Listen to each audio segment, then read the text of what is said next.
Welcome back, everyone. Pal Ponder on Weather here. Here's an overview of the next 5 days as we have this dominant ridge of high pressure locked over the upper Midwest into the Great Lakes as well as into the Northeast. That puts the storm track further south, tapping into this more active subtropical jet stream. And we've got a relentless amount of moisture that's going to be impacting the West Coast. That system is going to be diving into the Southwest as well as into the Southern Plains and in to the Southeast in the coming days with a lot of heavy rainfall and some heavy mountain snows. So I appreciate all my subscribers out there. If you are new here, I'm pretty much here on a daily basis, putting out a lot of content to keep you well ahead of the storm. So if you are new, hit the subscribe button and follow along throughout 2024. So here's the setup going forward.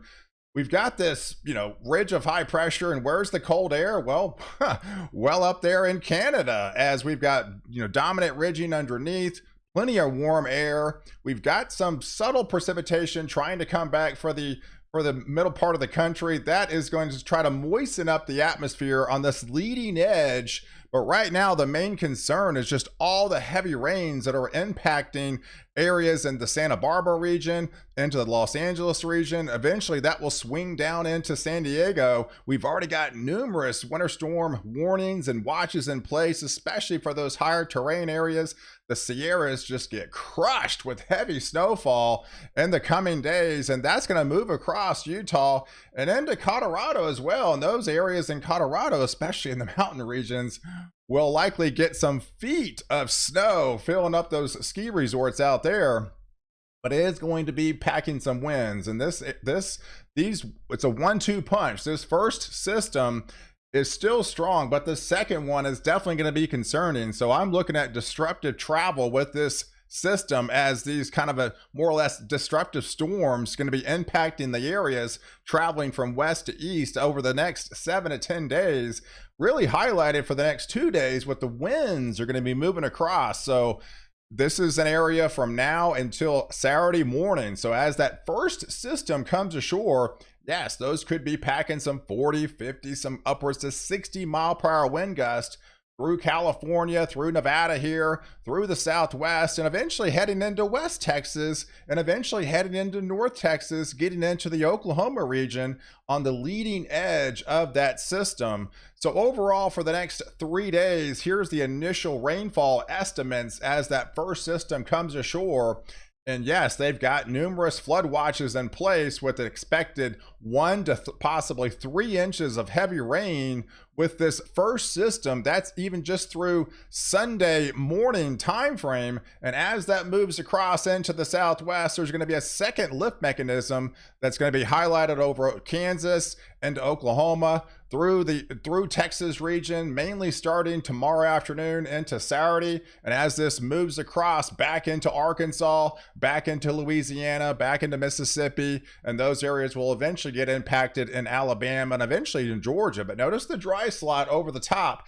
That is that ridge of high pressure that everything is being forced away from that, and that compresses all the atmospheric energy further south along that boundary where the storm track will be. And here's the overall, winter weather, winter storm impacts from this system.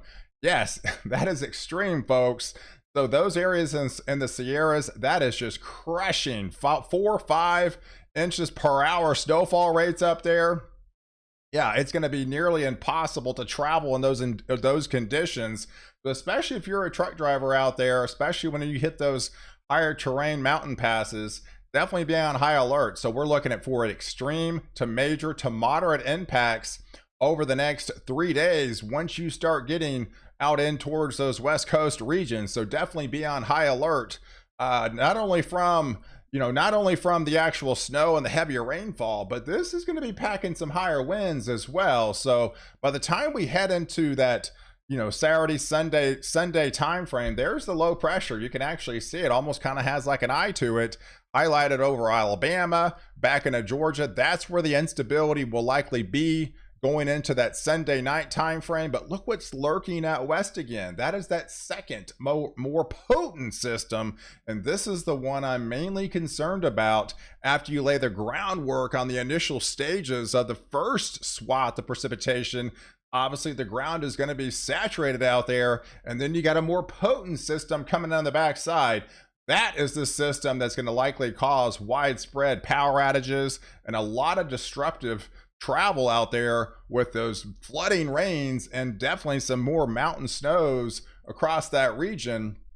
But it's mainly the culprit is this just this ridge of high pressure, almost like a mega blocking type starts to kind of set up. That puts the blocking mechanism. So you got the instability underneath across the southwest. There's that first system, but look what's lurking out west. You got that second system, but you got the dry slot in between. So with this blocking system, doesn't move anywhere, and that's the problem with this second system. It has impacts on Monday, but that sticks around for Monday, Tuesday, Wednesday, Thursday, really most of next week, with just relentless amount of moisture just being inundated into that same area. And that's where the flash flooding concerns are deep and very concerning with this second system, because look at the water vapor transport. I mean, yeah, it's not that unusual to see it very high down there in the Bahamas and the Caribbean, but it's pretty significantly high out there in the Pacific Ocean. I mean, these waters really aren't definitely not as warm as what you're able to work with out in the Atlantic. And so this is about as the most intense, about as heavy as you'll ever kind of see it across that region, with an extreme amount of water vapor pulling in from that more active subtropical jet, that El Nino characteristics in full effect. And that is going to bring heavy rainfall across those Oxnard regions into Santa Barbara, into Los Angeles, back into San Diego, even before the second system. We got Monday this far out. I mean, the Weather Prediction Center, as far out as they go, they already have a slight risk for more excessive rainfall, and that's the highest you're going to get from them. They can't go moderate, and by the time this gets closer, you better believe this will be a moderate risk, and it's going to be likely a widespread, and hopefully it doesn't turn high as we go into that Monday timeframe. Because here's what happens before now and then. This is the laydown before that second more potent system comes in. We could be looking at another 2 to 3 inches before that Monday timeframe. Between now and Monday, Oceanside 2 to 3 inches. You get back into Los Angeles, you're talking over 4 inches. Oxnard possibly 6 to 8 inches between now and Monday. Santa Maria back into 4 or 5 inches, even all the way up to San Jose. So you can see the heavier amount of precipitation that's going to be impacting the West Coast. And then we have a stronger system that trails behind that, because as we head into next week, that Rex blocking effect is still going to be in effect. We've got most of the instability out west.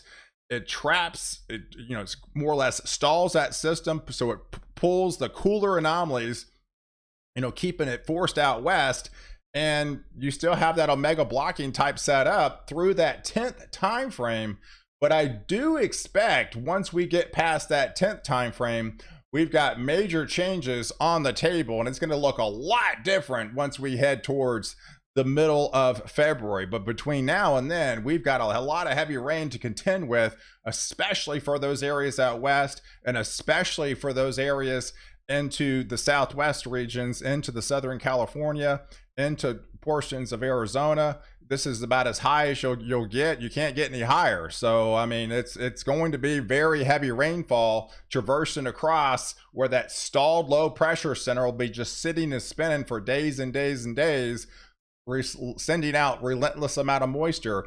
But you can see as we get deeper and closer to that 10th time frame, the ridge starts to lose its grip. It's going to be a slow process, but that'll eventually help pull the precipitation a little bit further off into the east and get those areas across the central US a little bit more moist and have more opportunities for rainfall by the time we get into that time frame.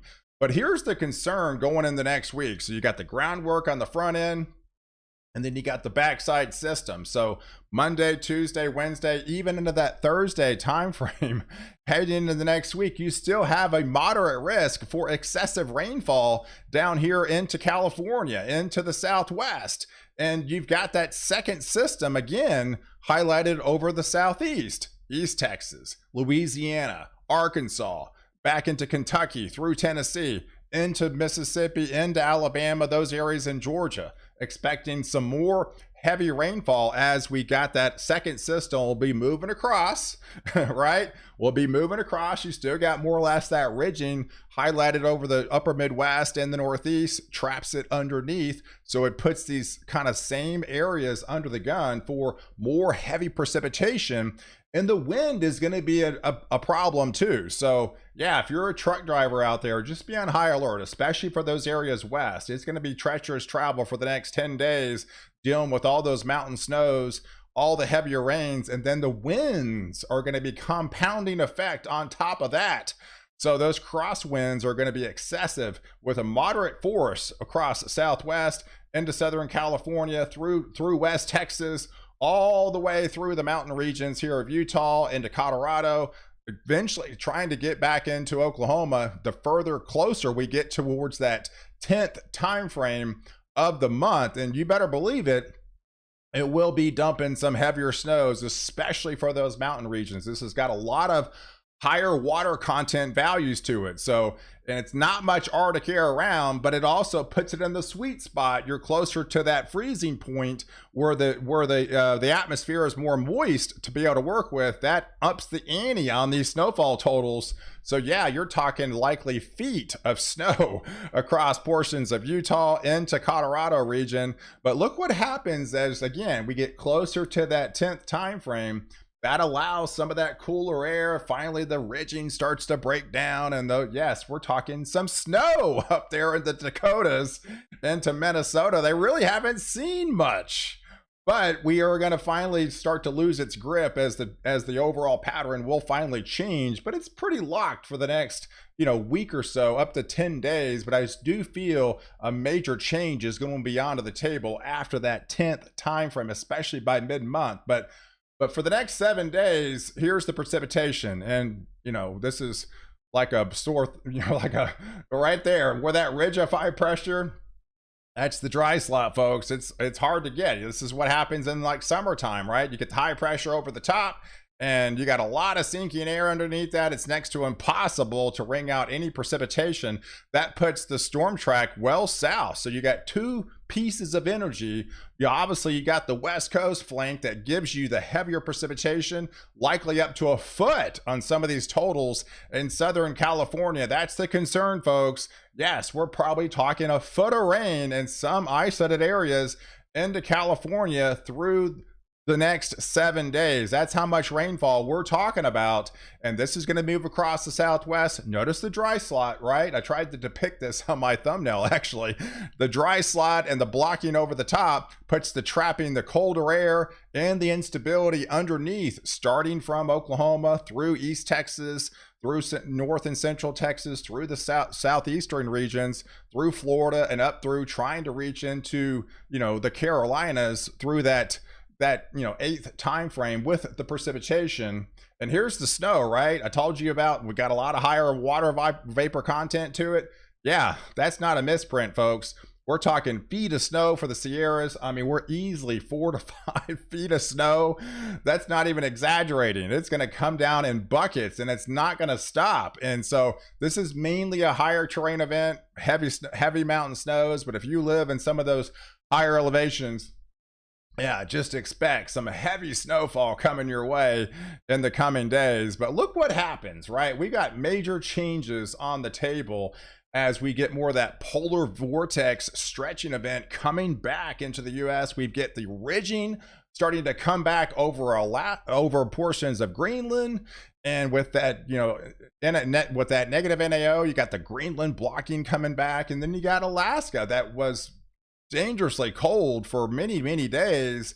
That finally changes. They actually rapidly warm up and that traps the cold underneath. So by the time we head into Valentine's Day, by the middle of the month, things are going to be looking drastically different in the lower 48 with much colder air. So yes, winter is definitely not over in a big way. And that's going to put the storm track still. You got the El Nino, right? Just you got the more predominant active storm track as ridging is going to be over the top. We try to push back the positive P&A coming back for the West Coast. So I do feel some of these areas are going to be starting to warm up by then, but that's just going to pull the colder air even further south and further east. So it really starts to line up with almost somewhat similar timing to the January outbreak and heading into that Valentine's week through the east of the areas of the Continental Divide. So those areas in the central and eastern 2/3 of the US will be impacted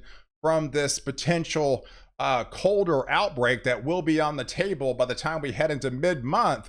And look what happens beyond that, folks. I mean, this was updated yesterday, and over that 30-day slot could be, you know, once this thing gets going, it might not go anywhere for an extended period of time, as some of that colder air will get locked in the lower 48 through the end of the month of February and through possibly even the middle of March. The 30-day outlook from some of these extended ranges on some of these European weeklies, I mean, longer range models typically have more of a warmer bias associated with them. So when it's already printing out a colder picture like this, you better believe that is going to be a colder time during that 30-day setup, because it's likely going to be even colder than what the models actually show right now, you know, this far out. But the moral of the story is it looks like it changes big time once we get into that 10th, going into that Valentine's mid-month, and then especially towards that end of the month, and those areas across the east will finally be in the bullseye of these storm tracks